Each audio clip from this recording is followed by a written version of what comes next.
Tradisi gila El Colacho. Adat El Colacho merupakan sebuah perayaan dipanggil sebagai melompat bayi.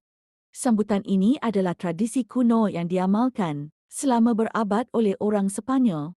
Di dalam konten ini, gambar adalah aktiviti disambut dalam El Colacho yang diadakan oleh penduduk Castrelo de Mocha terletak di Sepanyol. Setiap tahun, penduduk di pekan ini akan mengadakan sambutan El Colacho. Tradisi ini dilakukan oleh lelaki berpakaian tradisional El Colacho.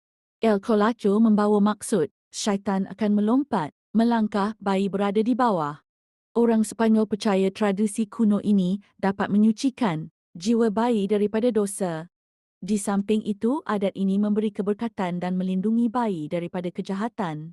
Walaupun tradisi El Colacho sudah diadakan beratus tahun, tetapi adat ini tidak pernah diperakui oleh Katolik kerana dianggap khurafat bertentangan dengan agama mereka.